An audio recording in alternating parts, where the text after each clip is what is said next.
చిన్న స్టోరీ అండి. ఒక రైతుకి ఇద్దరు కూతుర్లు ఉన్నారు. ఇద్దరు ఆడపిల్లలు.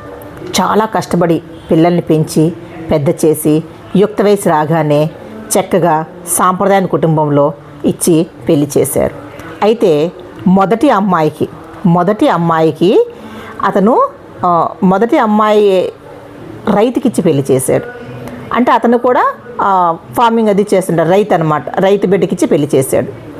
రెండో కూతుర్ని కుండలు చేస్తారు కదా, పాట్స్, కుండలు చేసి అతనికి ఇచ్చి పెళ్లి చేశారు. ఇద్దరు కాపురం చక్కగా సాగుతుంది, అయిపోయింది. అయితే ఇద్దరు కూతుర్ని చూడడానికన్నీ ఒకసారి రైతు ఇద్దరు ఆడపిల్లల్ని ఒకసారి చూసి రావాలనుకుంటాడు. అయితే ఫస్ట్ పెద్దమ్మ ఇంటికి వెళ్తాడు. పెద్దమ్మ ఇంటికి వెళ్ళగానే ఆ అమ్మాయి చాలా ఆదరణతో తండ్రిని ఆదరిస్తుంది. ఎలా ఉన్నావమ్మా అంటే చాలా బాగున్నానని చెప్తుంది.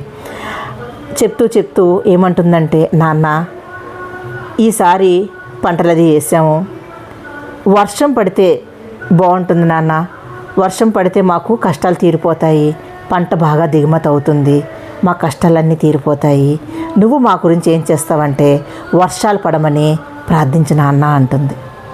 ఆ తండ్రి సరే అని చెప్పి అక్కడి నుంచి బయలుదేరి చిన్న కూతురు ఇంటికి వెళ్తాడు. చిన్న కూతురు ఇంటికి వెళ్ళేసరికి తను కూడా చాలా ఆదరణతో అభిమానిస్తుంది, ఆ తండ్రిని గౌరవిస్తుంది. భోజన కార్యక్రమం అయిపోయిన తర్వాత తండ్రితో ఇలా అంటుంది, నాన్న ఈసారి మా వ్యాపారం చాలా బాగుంది, కాకపోతే వర్షాలు వస్తే వ్యాపారం అంతా పాడైపోతుంది నాన్న.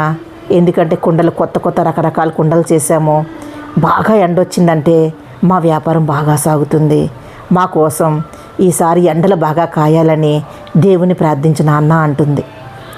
ఆ తండ్రి ఏమీ చెప్పకుండా మౌనంగా కాసేపు ఉండిపోతాడు. ఉండి అంతే. ఆ తండ్రి మనసులో ఏముంది, ఆ తండ్రి పిల్లలకి సమాధానం ఏం చెప్పాడు అన్నది నేను నెక్స్ట్ వీడియోలో చెప్తాను. అంటే ఆ తండ్రి ఎవరి కోసం ప్రార్థించాడు, ఏమని ప్రార్థించాడు, మళ్ళీ పిల్లల్ని కలిశాడా లేదా అన్నది నేను నెక్స్ట్ వీడియోలో మీకు పోస్ట్ చేస్తాను.